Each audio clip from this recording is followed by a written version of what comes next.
Hey guys, welcome to Silicon Valley Girl. As I've told you before, I've started investing this year after realizing that I'm responsible for my own retirement, I'm responsible for my kids, and after realizing that government wouldn't pay me as much as I want in order to sustain my lifestyle. And I decided to share this journey with you because I also realized that a lot of you guys are coming from countries that are similar to the US, where you can't just rely on the government to support you throughout your entire retirement and support you in a way that you can maintain your lifestyle. And I remember when I was a kid, when I was back in Russia, I was traveling around the world and I saw so many retired Americans, like people in their 70s or 80s, and they were traveling, on those cruises, traveling to Thailand, and I was amazed. I thought American government paid them so much money that they were able to live in the US and travel around the world.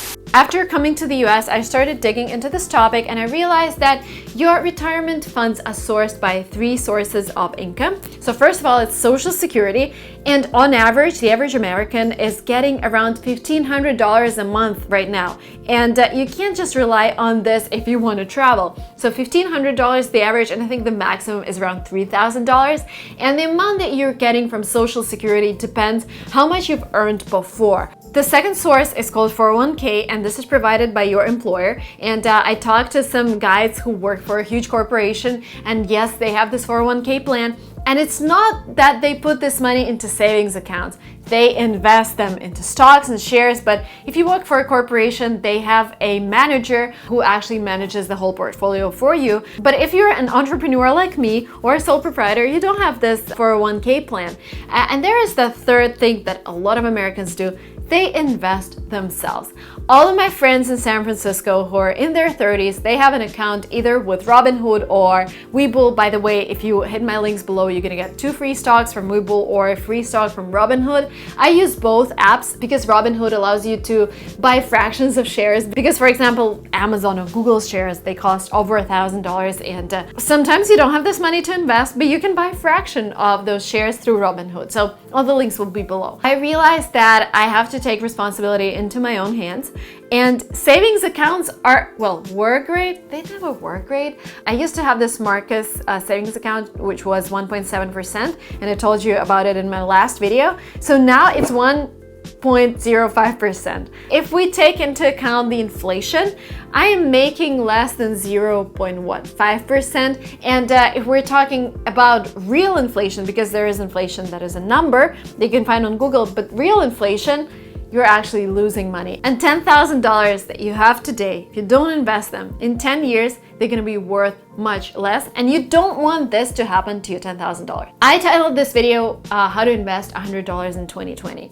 And this is not a video about investing in some particular stock like Hertz. What is happening to this company? It declared bankruptcy. Its stocks went below $1, and people just started buying them on Robinhood just because there are so many people right now sitting at home, pandemic, they're thinking what to do, how to make extra cash. So this video, first of all, it's not about day trading. I'm against day trading because you really have to be professional for it.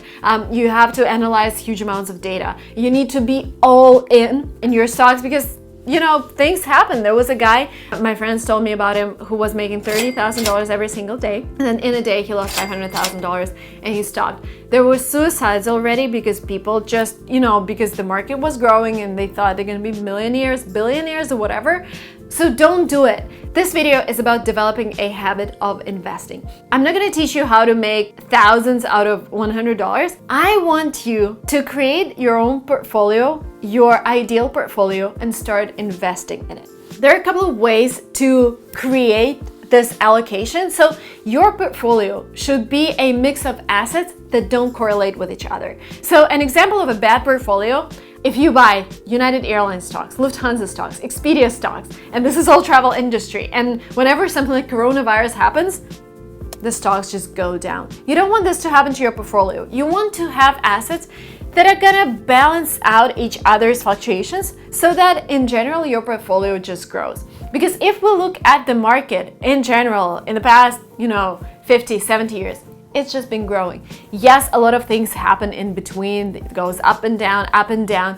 And if you panic, then you're gonna make much less. And if your strategy is panicking and selling when the market is low and buying when the market is high because you think, oh my God, everything is going down, I need to sell. Like if you follow that strategy, you're gonna lose long term. If you follow the strategy, like I'm gonna invest 10% of my income every month, it is proven that you're gonna make a lot more money and you're gonna outperform 90% of mutual funds. Because if you just have this habit, if you have this rule that you're investing, you're gonna perform very similar to the market, which again has been growing long term because the population of the earth is growing, the companies are growing, we have more and more money to spend, we have more and more products that are out on the market, we have the whole IT industry that's been growing really fast. So the goal of this video is that you develop this culture of investing.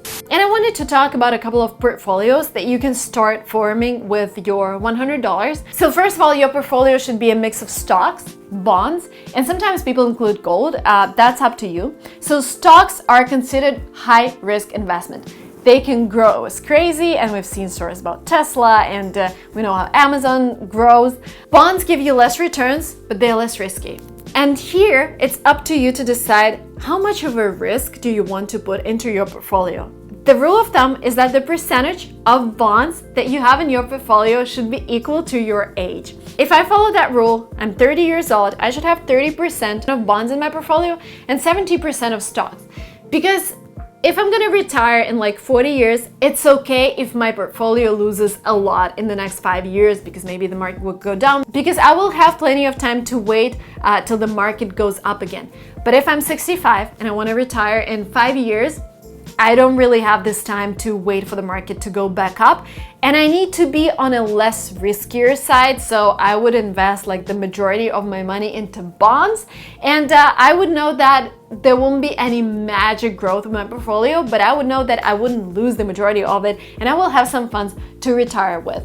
The second thing you can do, and I have my note here, you can invest the way Ray Dalio teaches you. He has this all-season portfolio that is on the less riskier side, and it has 30% stocks, 15% intermediate US bonds, 40% long-term US bonds, 7.5% gold, and 7.5% commodities.